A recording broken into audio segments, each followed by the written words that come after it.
I know, no. Same with Russell Simmons. People, those two used to be beloved, and now when I tell that story, people are like, "Oh, Russell Simmons." It's like, yeah. Now Diddy, it's like, yeah. But yeah, that's how I got in. I was like in the hip hop sneaker space. It was a different time. It was like '05, right? '06.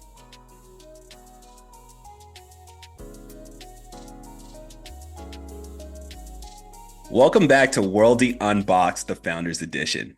We're excited to bring you another two-part episode featuring Adam King, the founder of 1587 Sneakers, an Asian American footwear brand that unapologetically embraces and celebrates Asian American culture. In part one, we dive into Adam's journey as an entrepreneur, including how he discovered his passion for business, why he chose sneakers as a way to honor his heritage, and how he navigates the competitive footwear landscape. Adam also shares the story behind 1587 and how it's more than just a brand. It's a movement to uplift and celebrate Asian American identity. In part two, Aaron and I will break down the major highlights from our conversation with Adam, exploring how his approach to culture and community relates to our journey at Worldie, and the lessons we can take from his bold vision for the future of 1587. Stay connected with us at worldiebrand.com and subscribe to the Worldie YouTube channel for more behind the scenes content and highlights from our conversations. All right, let's talk to Adam.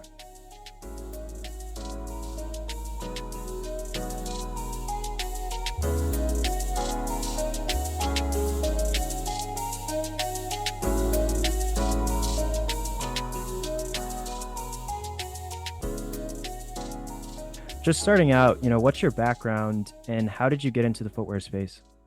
Yeah, sure. So I graduated from college, and I thought I wanted to be a lawyer. And then I moved to New York City. I was doing that, and I saw how unhappy they were there. And I was like, I can't do this. I have to do something I love. So I said, I gotta try shoes. 'Cause I love sneakers. I was spending all my time at that point like on Nike Talk. And then I sent my resume and I applied to every single shoe job I could think of. I couldn't get a single response. I probably got rejected from like 20 jobs. So at the time I was like, okay, I'm in New York City. Maybe I can do something here because there's a bunch of like rappers starting sneaker brands. So I was like, okay, P. Diddy's brand. P. Diddy was starting a brand. Do you remember that? Sean John? Yeah. So they tried to do a shoe brand for a while. And I applied there. I couldn't get anyone to call me back. So I met P. Diddy a year before that. So I blew up an 8 by 10 picture of myself with him. I put it on the letter, like physical letter, and I mailed it into them every Friday, like 3 months. And then finally, I got a call back from a guy being like, "Who are you? And why do I see your goofy, smiling face every Tuesday when I come to my office?" It's like they're putting my letter on his desk. And I was like, "I love shoes. I'd love to work there." And he was like, "Okay, we're not hiring. We're actually firing our shoe division, but Russell Simmons is starting a brand. So maybe you should chat with him." So they kicked me over to Russell Simmons. That's how I got my first job. It was called Run Athletics, and it turned into pastry. And it was So like it turned out to be like a $30 million a year brand. so were you just kind of like in the kind of like hip hop sneaker space? Was that a Yeah, that's coincidence? how I got my start. Yeah, So I was was that in New some York City. was that intentional or is that just a coincidence? They're the only ones who would take me. Yeah. And that's how I got my start. It's funny, those that story had a lot more positive buzz, minus the last 4 years. Now both of them have been arrested. I was Or gonna not say, arrested, yeah, but they maybe don't tell that story about Diddy right now. Maybe wait a little bit to see how things shake out. I know, no. Same with Russell Simmons. People, those two used to be beloved, and now when I tell that story, people are like, "Oh, Russell Simmons." It's like, yeah. Now Diddy, it's like, yeah. But yeah, that's how I got in. I was like in the hip hop sneaker space. Yeah. It was a different time. It was like '05, right? '06. Hmm. And then from there, I worked at like Procter and Gamble, and then went to Reebok and Adidas. And I was there for almost 15 years. And what were you doing at Reebok and Adidas? Yeah, so it was awesome there. I got to do everything. I started off in sales, like field work and sales, then did product development, then product marketing. And then I went overseas. I spent time in Germany and in Asia, in Vietnam. So yeah, I got to do a little bit of everything over there. It was a good setup. That job helped me get my job at Koyo, and then that helped me start my brand here. And then what did you do at Koyo? So Koyo is probably one of the best experiences of my life.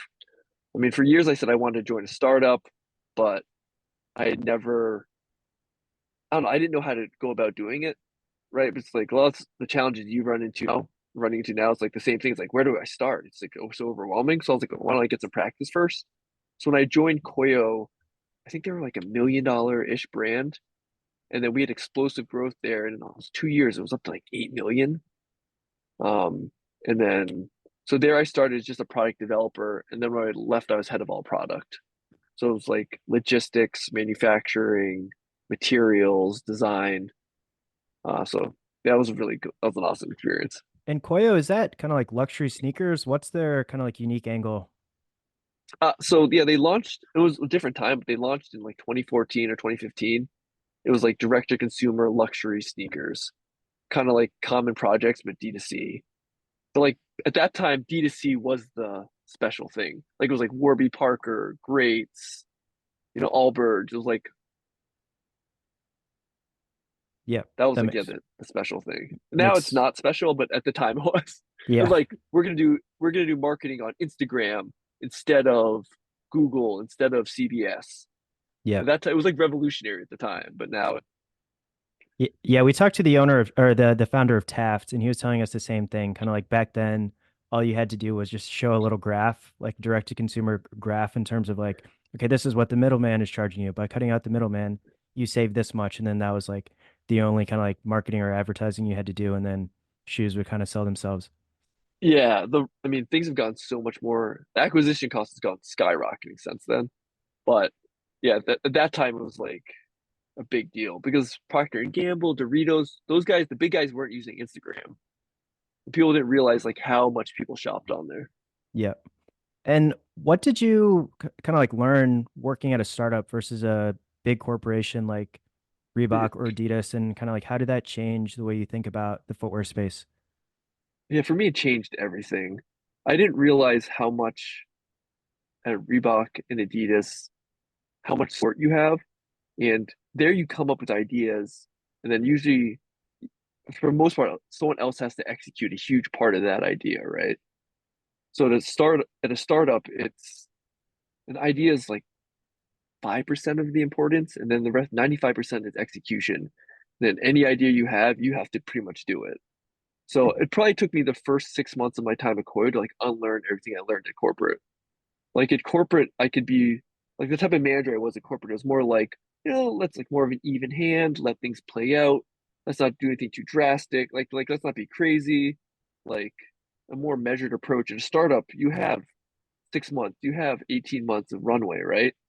You need to hit those numbers. And if you don't hit them, bad things happen. So there's just a different level of urgency. And any idea you have, it's like you need to execute it immediately. And the whole thing of like, oh, I can figure it out, it's really painful to start up because every time you're figuring stuff out, like something might go wrong. But if you lose 2 months figuring something out on a startup, there's real pain. And So how that was long? like, yeah. Keep going. Sorry, keep going. Oh yeah, that's it. I mean, just like, and then having your own business, like you're worried about cash flow all the time. You're worried about inventory. You're worried about, yeah, all these other things that just kind of get taken care of at a big corporation. So I thought I knew a lot more when I worked at that big place. And then when you left, you're like, oh, I don't know as much as I thought. Yeah, no, that makes sense. And did you know for a long time that you wanted to be an entrepreneur, or is it something you just kind of fell into? No, I mean, well, I've wanted to be an entrepreneur my entire life, but I was like always too worried to do it, or I got overwhelmed and I didn't know where to start. And then some of it too is the ego. Like one thing that I had to adjust for being an entrepreneur and being like a founder forward entrepreneur is like you're asking people for help on a very personal level. And when you succeed, it's awesome. When you fail, like you eat shit in a very public way. Um, and like previously, like one of my hobbies was like being a magician.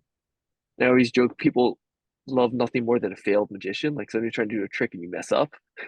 And like kind of being an entrepreneur is the same thing. Like when you mess up, there's no hiding. It's like the buck stopped with you, you messed up, and there's like shit on your face, or you're asking people for favors or money. And then if it doesn't work out, like you own that. I always thought like I was accountable like a big brand. But like if something doesn't work out at a big brand, like were you the one who messed up or was someone else messed up? Yeah, there's so many things that go in, so many hands that touch it. That's just kind of nebulous. that a word? But it's kind of just like vague. But for your own brand, it's like every win or every loss is like you own very publicly. So I think that was the biggest thing for me to adjust to. Yep, that makes sense. And then, so what is 1587 sneakers and how did you come up with that idea? So for me, I think it was like after 15 years of the sneaker industry, I sat in marketing meeting after marketing meeting, and I got tired of hearing that Asian Americans are follower consumers, that you market to everyone else and you just don't you ignore them and then they'll follow. Or the other thing I heard a lot was Asian American is like the third rail of marketing. Like you never use that word because it's so uncool, it'll kill any marketing campaign. And to me, this was always so weird and crazy because, like, first, the numbers say something differently. Like, the numbers say that Asian Americans are amazing consumers and double index on their spend. So, like, you have to do so much mental Olympics and reasoning to, like, fight against the numbers, which is kind of odd, right? And then the second thing that really struck me as odd was, like, I look at my own culture, I look at my friends, and, like, to me, it's like, this is awesome. It's kind of badass. Like, I don't get why everyone shits on it, why we're force fed that notion that the Asian American culture is so uncool. So that was always kind of bouncing around in my head for a while. And then after I got the experience at Koyo, I was like, okay, I want to start a brand that celebrates Asian American culture. Because right now there's no brand that does it. And then everything from that to the name, like we're called 1587 because that's the first year that Asian Americans came to America. So anytime people are like, "Oh, you're foreign, you're new, like you don't belong in this country," it's like, "What? No, we've been here 400 years. Like, cut that shit out." So that's kind of how we came up with the idea and the ethos of the brand. And it was like half business. Like I noticed a hole and like something that's not being addressed into a personal passion. Um, and then for me, it all came together when I went to Koyo and I learned how to, work in a startup. I was like, "Oh, I think I can do this." And then second, when I found my partner, so Sam Hyun, my partner, has been amazing in this. I couldn't ask for a better partner. I've been with 3 or 4 startups now, and like having a partner that does what they're going to say, do what whatever they deliver what they say they're going to do, and they're honest and hardworking is such a rarity. So yeah, I feel super blessed to have him as a partner.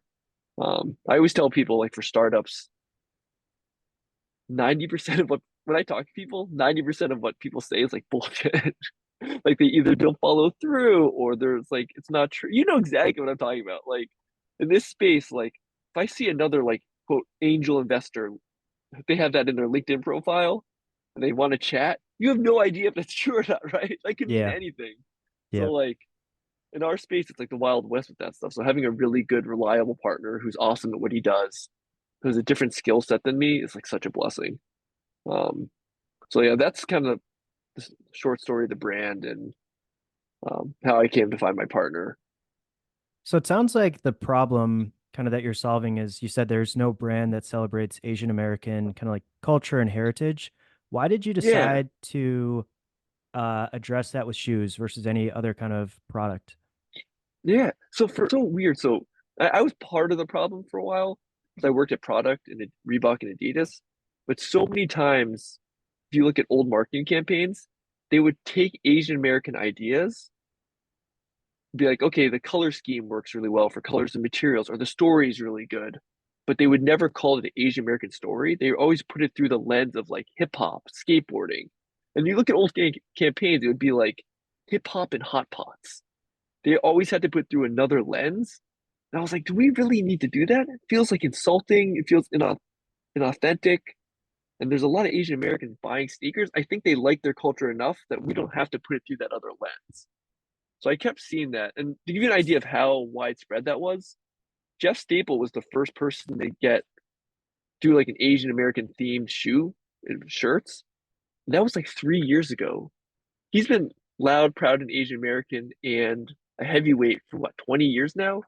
And he only could get it done 3 years ago, 3 or 4 years ago. So like it was a recurring problem that I just saw. And then finally I got enough bravery and experience to give it a try. Did you feel like you needed to kind of like validate this idea or kind of like based on your own experience and the numbers you saw, did you feel like, this is definitely an opportunity. I'm just going to go after it? More the latter. I mean, it helps having investors. So we had some initial investors that believed in myself and my partner, and they liked the idea. So that helped. But to be honest, like we probably pitched this business to 100 people in the last year and a half, especially before we launched and we didn't have numbers. I'd say 70% of the people we pitched to were like, we love your team, we love the idea, but let's not be so front facing with the Asian American part. Let's just not do that part. I was like, that's the entire brand. Then we're Koyo, or we're great, or like then we're a no name brand, right? So Why did they say that? Were they afraid that the Asian community was too small and that you needed to kind of appeal to every race, or like why would they say that? I think people just get worried anytime you might alienate someone. Like, why cut out this part of the population? But for me, and what I love about this brand is we're very honest and open of who we are and what we stand for. Like, you might like us, you might not like us, but you know what we stand for and who we are. And that's how we kind of cut through the noise, um, and really reach our customers. And it's also makes marketing and developing product easier because I always cringed when I was at Reebok and we tried to be everyone for everything. And some of those discussions were like, it's mind numbing. It was like, okay, so how do we appeal to like the crowd that thinks date rape's funny, but also the Elizabeth Warren people? It's like, guys, you got to choose a lane and go all in. If not, people get so confused. Um, I'm referencing when I was there, like one department was doing like Elizabeth Warren shirts, and then another department was like promoting Rick Ross and his like date rape lyric jokes. It was Oh, just like, guys, like choose. Like, I'm not saying one is right or one's wrong, but choose a lane. You can't be everything for everyone. yeah, I think And also, maybe one of those is wrong, but maybe it's a matter of yeah, opinion. I don't know. you know what I'm saying. I obviously think one of them's wrong, but I'm just like, just in a business sense, if you want to be an edgy rap group, right, or edgy, like I don't know, like yes, one is wrong, but just if you're gonna you got to choose a lane. You can't like Yeah. try to be both. No, Um, I got what you meant. I just wanted to make sure yeah, that I got that out there because this is being recorded. yeah, Um, yeah. so, beyond just being Asian American, how do you describe your target customer? Yeah, so our target customer, we call them like the professional. So most of our people are like dentists, accountants, lawyers, doctors, and then the age is like 30 to 55, and 30% of our customers aren't Asian American. And they just think that Asian American culture is cool? Are they allies? Like how do they think about the mission Yeah. and how they fit into it? Yeah, so most consistent feedback we get is people love our message of being unapologetically yourself. Um, People love the idea that you can be, comfortable and free in your own skin and let your light shine, kind of be you.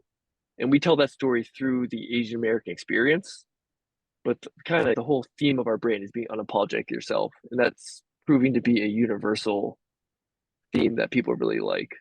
Yeah, that makes sense. And what makes the product different from other products on the market? Is it mainly kind of like the design, or how do you think about that? Yeah, I mean, so we use the world's best leathers and world's best natural rubber for our product. So we're very proud of how good it is. And it's very low maintenance. So all you need to do is wipe it once a month with like a wet paper towel, and the shoes look amazing because it's really nice leather, nice rubber. And then also we have some design ethos or design DNA that comes out. But it is also just in terms of like it's similar to a common projects in like leather and rubber. I'd say ours are better, but there's no huge tech difference. It's not like we have air and they have boost. Yeah. And who do you view, you mentioned common projects, but who do you view as your biggest competitors in this space? That's tough. People ask me that all the time.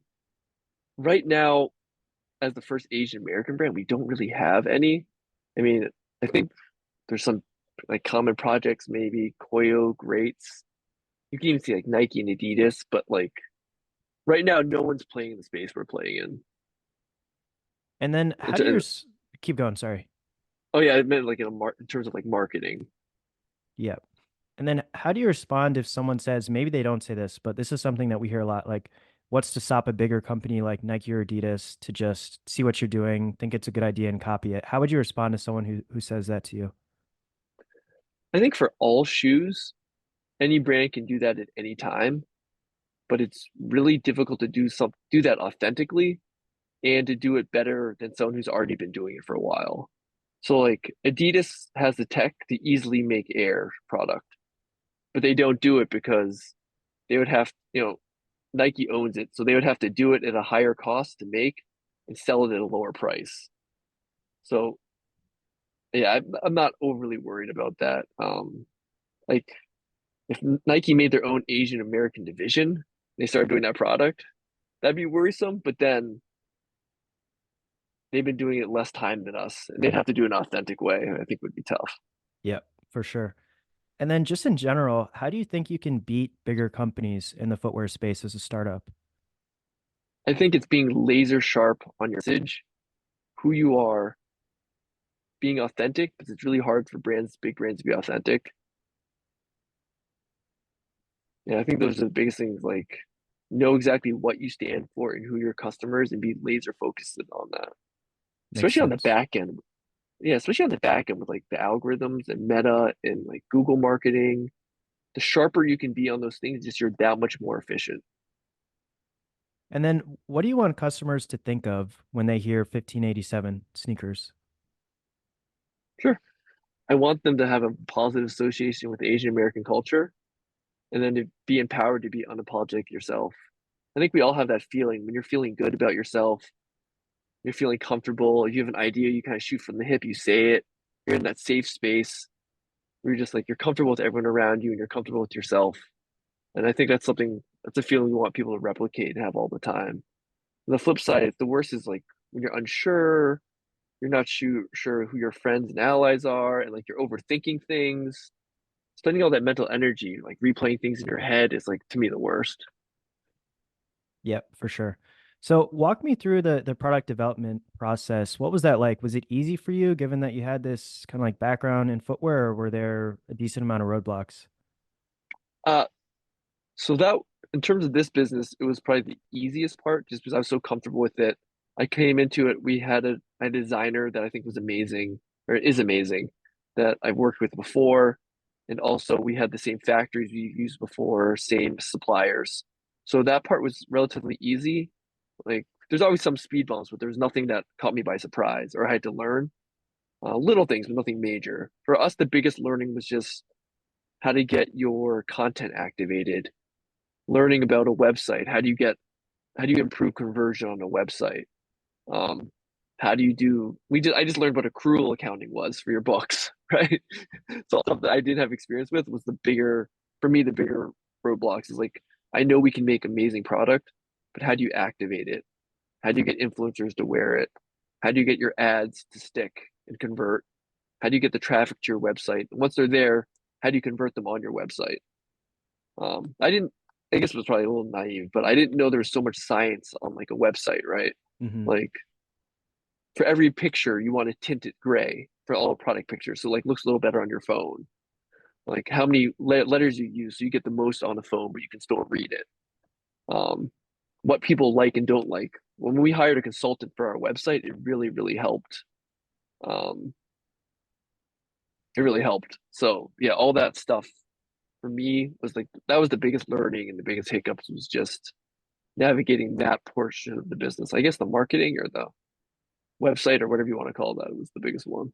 And how hands-on were you with kind of like the design and development? Were you doing that, or were you just kind of like, I'm the business person now, let me hire someone else to do all that stuff? No, no, we're a small startup, so yeah, I was involved in all that. So I wrote the brief, I gave it to the designer, and then once we handed that off, worked with the factory to get samples and then get it produced. Um, but that stuff felt easy because it's just I've been doing it for 15 years. It Hmm. was this little stuff that I didn't have experience on, just like paying duties, what type of paper you put in there, how do you get the shoes from there to here? You're constantly weighing what's cheaper versus how long it's going to take. Is the stuff going to get delayed? It's going to get waterlogged? All that stuff. Um, do you hire an agent to get it imported? Do you try to do it yourself? I mean, that's something I'm always wrestling with is, do I go the cheaper option and me get more involved, or do the more expensive option where I don't have to be involved as much? There's definitely been hiccups and learnings. Like I originally tried to be more involved with our accounting and hire someone who's a little bit cheaper, and then that did not end up well because I don't like it. It was like painful for me to do, and after that, like we ended up hiring someone a little more expensive, but they do a really good job, and I don't have to be as involved. Yep. How many shoes were in that initial production run that you did? Like 150. Okay. So the first production run we just did was 150. Um, and that's something I learned with Koi was like, especially at the beginning or doing something new, you want to do lower inventory so you have more money for activation. Hmm. It's the worst to have a lot of shoes that you don't have any money to move. Yep. How did you negotiate for such a low MOQ? Because we've heard people say that like, 2000 is kind of like standard, maybe even like 1000 is the lowest you can get to if you're a startup, if you don't have connections. So like, I guess what connections did you have that allowed you to get down to that 150 number? So it was from my previous jobs. So working with, people I worked with at the factories, um, agents, if you want to call them that, or production people in different countries, and they had bigger brands on their portfolio. And then they took us on board, being like, I think you're going to grow. We'll take a little chance on you. So we get some low MOQs. And also is Italy. Italy has lower MOQs than like Asia. Got it. I mean, it's roughly the same dollar amount because like shoes are a lot more expensive to make in Italy, but it does give you that flexibility to like do 150 pairs, try something. If it doesn't work, just kill it.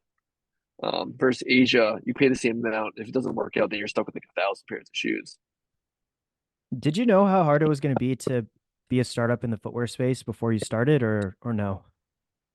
Yeah, the Koyo experience was really good on that. Like I underestimated the stress of being a founder and like how much cash flow, how important that is, and some of the business aspects. I think I definitely underestimated how heavy that is. But in terms of everything else, the Koyo experience was amazing. The ups, the downs, how fast you have to move. Good idea, bad idea. You just got to move on it fast. And like the best case scenario is you do something quickly and you're like, it's a hit or it's a bad idea. Let's not do that anymore. That's like the best. The worst is like when you get stuck in like, I think when people sometimes don't have experience in startups or when they get stuck in that room debating something and the idea just kind of percolates around, but like you're not figuring it out debating in that room. So you just got to either do it or don't, but just make a decision fast either way. Yep. That makes sense. And then you But it was, mentioned, sorry, keep going. I keep oh yeah, interrupting you. it was less, yeah, yeah, less of the shoe thing. It was more just like the business stuff. Like, yeah, like my old at Koyo, they were always like talking about cash flow and burn rate. It really like dominated all their decisions. And I was like, oh, okay, but I didn't really care about it. And now that I'm sitting in that seat and I have to make the decision, I'm like, ah, I get why they're constantly thinking about that. And like how important is the move product and move it fast. That just generates more cash. Because like selling product and having really good sales like cures every issue. Yep. Yep. So it sounds like, the sneaker side was easy for you. Some of the business stuff was a bit harder or there was a bit of a learning curve.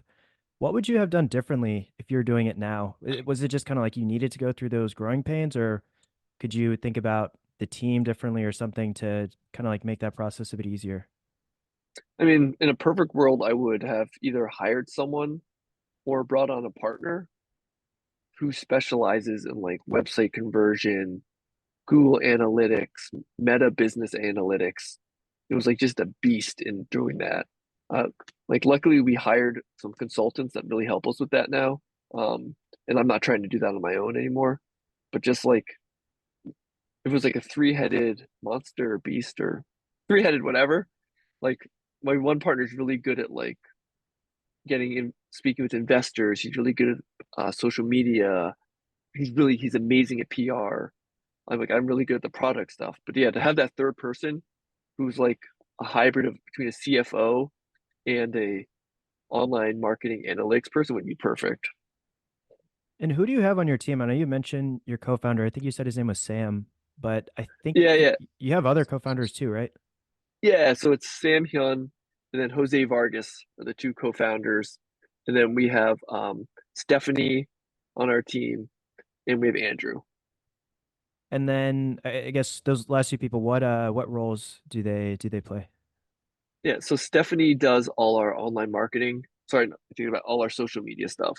So everything on Instagram, she's and then coordinates that with like Google and our ads. And then Andrew does all our he's like basically our CFO. He does all our financial stuff and helps a lot with our pitch decks. Got it. So in terms of if there's a company footwear startup that's starting today, what roles do you think that they should try to have day one or as early as possible? It sounds like you talked about like a CFO type, maybe like a See, marketing yeah, type. Is it those two or are there other ones it too? it depends. I would just suggest whatever your skill set is, your partners, you want them to have opposite skill sets. Like it's really bad if you and two partners both have the same skill sets because then it's just really redundant. So like you want to fill out your team and your partner. So like if someone's really good at finance, the other person should be really good at product and so forth. But you're never gonna get a team with all of it, but just that and have someone who embraces like I call it like the shit work, but just like all the accounting stuff is not fun, but someone has to do it, right? Or like the person who buys insurance for the place or pays the rent or finds you locations or finds you the materials or the best shipping at the best time. Like someone has to dig into that stuff and it's really unfun, but you just need someone on the team who's okay with that. It's like kind of thankless work, but it's super important and really impacts the bottom line. Or just like someone who will lean into like website analytics and conversion. Like I spend a disproportionate amount of my time looking at all our data, like how are the ads working? How much traffic is it driving? Who's it driving? How's the website performing? Okay, I made these changes. Better, worse? Like you're just constantly tweaking it. But someone has to like have an appetite for that. Yeah. What are, I guess, the things that someone should know about websites and conversion? I know you mentioned kind of like, photography really matters, even the tinting of the photography Yeah. matters. But what other just kind of like basics should people know or should they look into? Yeah. So my suggestion would be like when you're launching a brand, someone has to be comfortable and just really own the fundamentals. These are not even making special, just the fundamentals of like online selling and how your website and all the traffic you drive to your website, whether it's through like meta ads or Google search ads or whatever it is, just like how that ecosystem works. And then if they don't know it, consult it and lean into it. Um, just like again, this is probably me being naive, but I always thought Google is more organic. Like you search for something and like the top things come up, right? But one thing we found out was like if you're not paying and engaging Google, like you might be the third or fourth thing down on the list. But once you start paying them like $10 a day or just even 1,000 a month, then you get like a wall of goodness. Like your ad comes up, your thing is the first hit.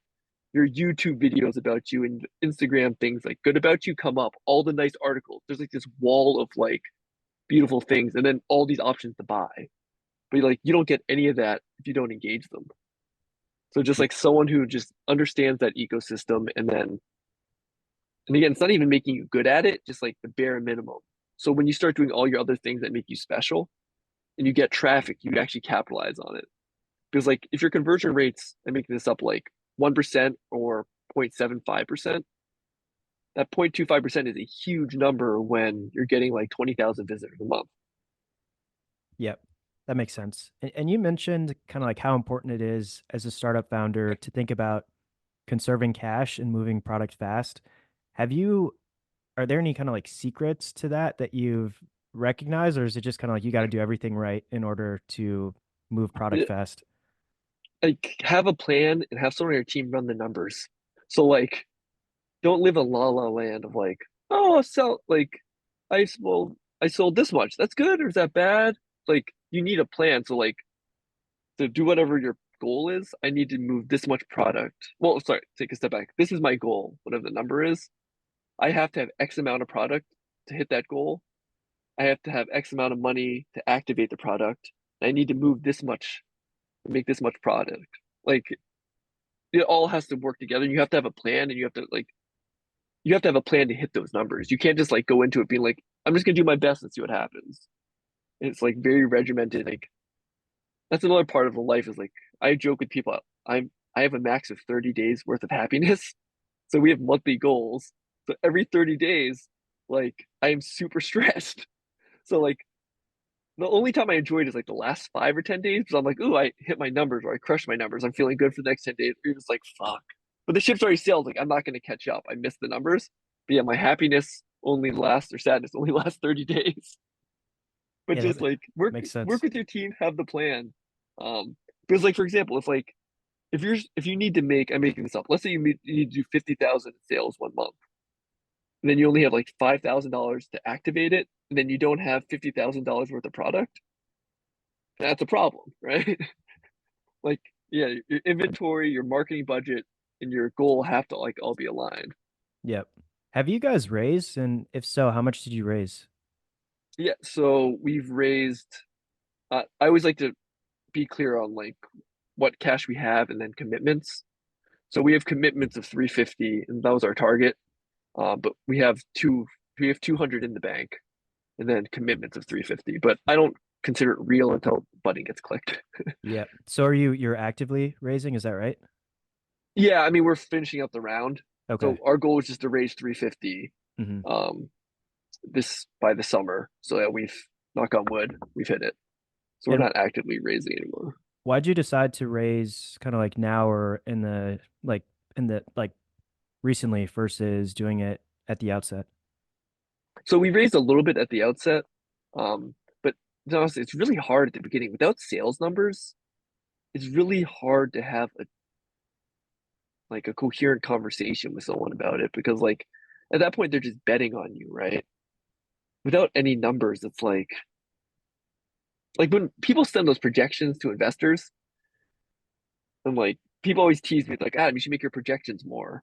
It was like, yeah, I guess, sure, more or less, but like it means nothing, right? Yeah. So now that we have like real numbers, we can have real projections and real conversations. So people are like, do you need this money? What do you need it for and why? And now you can be like, okay, I'm doing like for us, it's like we've done this many much sales and we've done a lot of sales, but we're getting choked out because we don't have the inventory. So that means like we're doing pre-sales, but like every time you take an order and you don't ship something, bad things happen. And it also suppresses sales. So like we just need inventory and then money to market it. And that's our biggest problem. And the story makes sense. So then you say those things, and now people can look at my P&L and like you can see the progression, like what's happening, how many did you sell, what's like there's a story now. And then you can have a real conversation, like it either makes sense or it doesn't. First before like I think my problem is going to be this, and I need this much money to solve a problem I think I might have. Yep. It's hard. And when you first launched, what was your strategy? Was it just kind of like spinning up your website, doing some paid ads? How did you think about that? Yeah, so our whole strategy at the beginning was who is our consumer and how do you reach them? So we had a lot of mistakes, starts and stops um, at the beginning. And like we didn't figure it out until like August, September. So we launched in April. And we had some really lean months where I was like, oh my God, this might be it. Because we didn't find our consumer. Like at one point I was like, is it gonna be sneakerhead? Is it gonna be models and actors? Is it be like fashionistas? And like the best thing that we did was we were doing 3 or 4 live events a month. And then and you know immediately when your message is hitting. And then so like give you an idea when we were like figuring things out, we didn't know who our customer was or how to reach them. Because like that's to me the most important thing is once you figure out who your customer is and the message that resonates with them, now it's just execute. How do I find them? What's the best way to get to them? And then you can spend all your money just trying, like executing, fail or not, like success or fail, and you just keep trying things. Versus if you don't know who your customer is and how to reach them, every time something doesn't work, now you're instead of saying like, I know my customer's right, I just got to reach them a different way. Then you start being like, well, is this the right customer? And then it's a much messier problem to solve. So for us, like last June when we launched, to give you an idea, that first month when we didn't know who our customer was, we only had 12 orders and we only had like 3,000 in sales. It was so low. And then give you an idea, like now we just had our thousandth or 1K order. And like And our high month in sales was like 50,000. But just now it was like we're so confident in our message and our customer, our consumer. It's just how do we reach them and like what formula works for us. But until you figure that out, it's really hard. And I would say don't try to spend as little amount as you can on the other stuff until you figure that out, because then you could just be throwing money down a black hole. Because like imagine you're going after a customer that's not the right customer and you're executing, but like it's the wrong customer. So And are you online only, or are you also available in retail locations? so we were supposed to be in retail locations in the fall, but we sold out of our inventory, so we had no inventory to support them. So hence our story of like we need more capital for inventory. But our plan is to be in stores this spring and summer. And have you thought at all about kind of like seeding your product to either Asian influencers or celebrities? Because it feels like if people see them wearing that kind of stuff, then that's maybe a good way to get your brand out there. Yeah, definitely. So my partner is amazing at that. So we've had like Daniel Day Kim, a bunch of big celebrities in the Asian American community wear it. And I think it's good for brand building and overall awareness, but it doesn't drive that much sales. Well, I'll take a step back. If the person's like one post is not going to move the needle, it's kind of cool for investors and stuff, but like the things that really sold a lot for us is one thing we're really proud about is all our videos and collaborations that we're doing starting last December is people who love our shoes and wear them almost every day. And then the authenticity is what really moves it. So like we've been lucky enough to partner with the Fung brothers. And if you look at their posts, where they're hanging out with Ronnie Chang, where they're going to a premiere, or like Leo Chan like Levitate Style in IG, you see him just wearing our stuff all the time. Same with the Fung brothers. And that's the most important thing with like influencers and collaborations is like authenticity.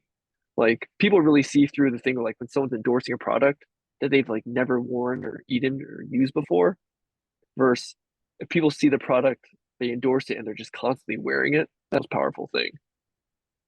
Do you have a hard stop, by the way, in 8 minutes? Probably like yeah, eight or 10 minutes. Okay. So what would you say is your long-term vision for this company? So my ultimate goal for this company is I want to do what Asian American culture I want to do for Asian American culture what Supreme did for skateboarding culture, where there was a time where people were just putting Supreme stickers on their computers, their water bottles. Like, people didn't really understand the brand, but there was just this message of like, it's cool. It has something to do with skateboarding. Me, I would love to see that for Asian American culture, just like our stickers everywhere. And then Asian Americans growing up being never having to be like, oh, I have to hide part of my culture or my culture's not cool. Just like that culture beacon would be so awesome. And Um, do you envision kind of a full apparel brand or line, yeah, or yeah? yeah. So like right now, I think that's like 30% of our business or 20% of our business. I have to check. Yeah, so we do a lot of shirts and hoodies, and we love that for storytelling. But shirts just have a much faster turnaround time. You can tell really rich stories. One thing we're really proud of is we did the first Filipino American History Month shirt. It's been around for like a pretty long time, but no one's ever focused on it. So we're the first ones to do a shirt on that. And it was super popular and we put a lot of thought into it. And we're excited. We're gonna do probably a shirt a month to tell different like Asian American stories. Cool. Do you think it's advisable or even possible to bootstrap in today's footwear market, or would you advise founders in this space to just raise as soon as they can?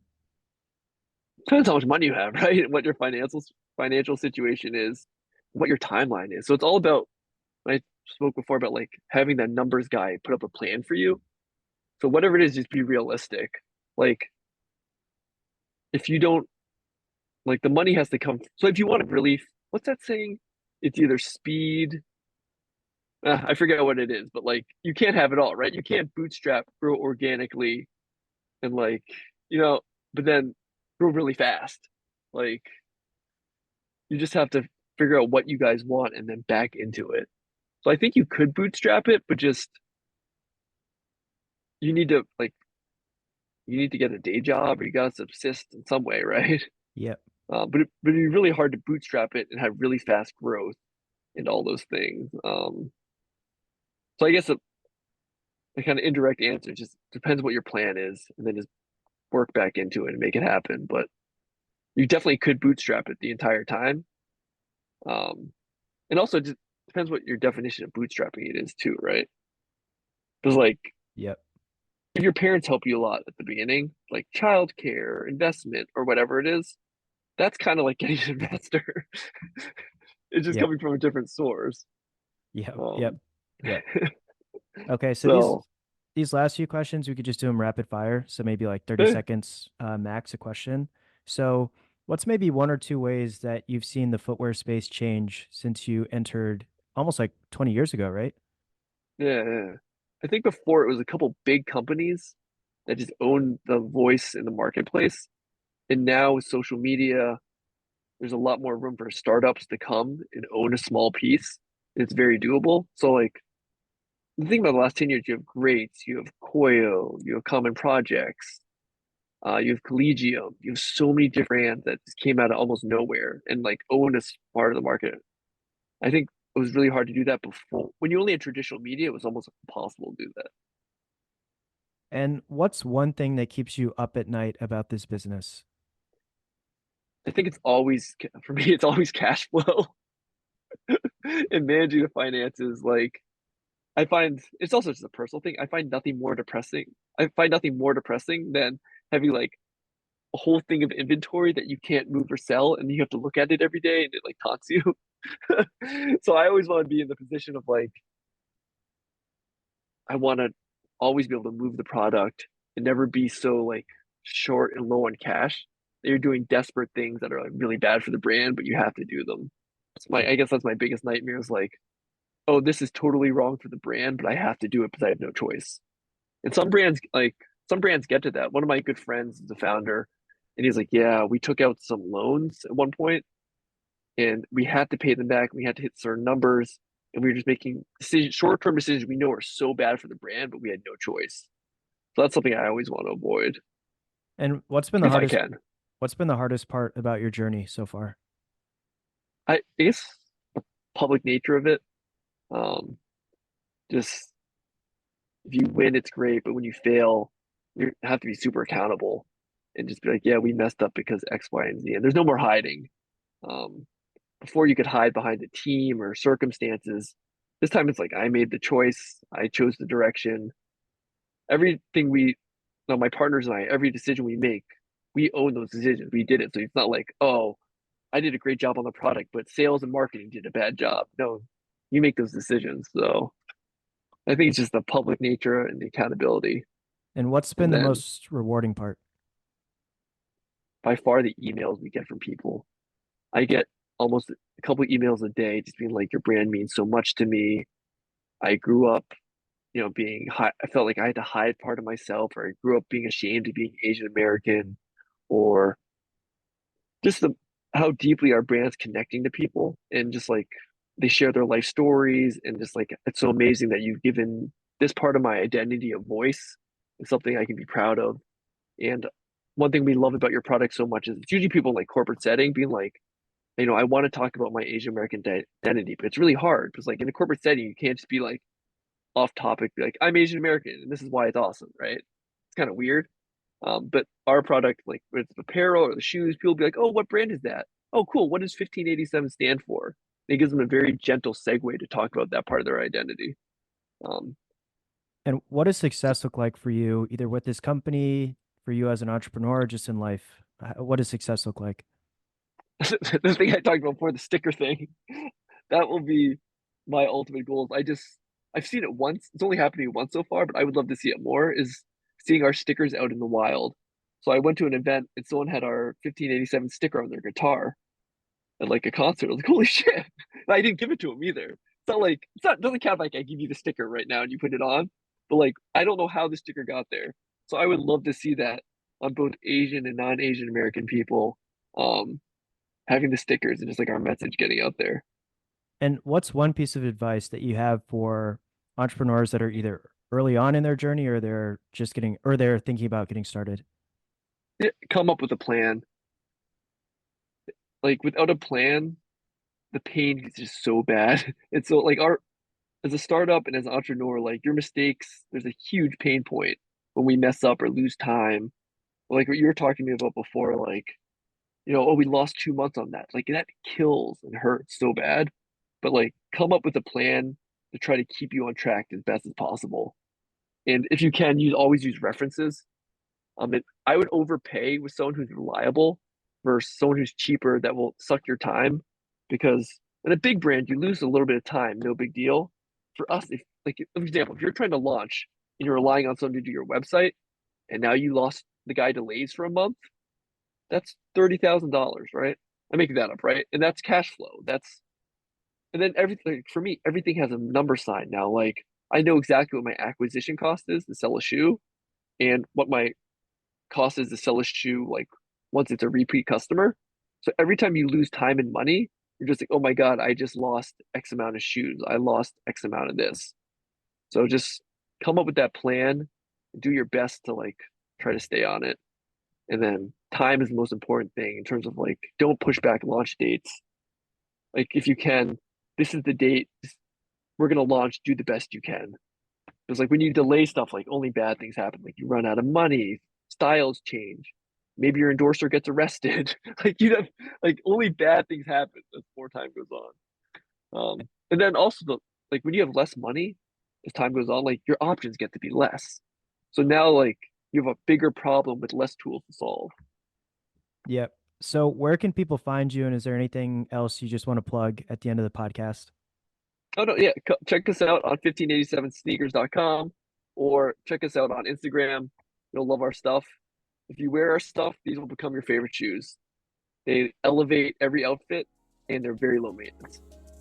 Awesome. Well, thanks for coming on. Appreciate it.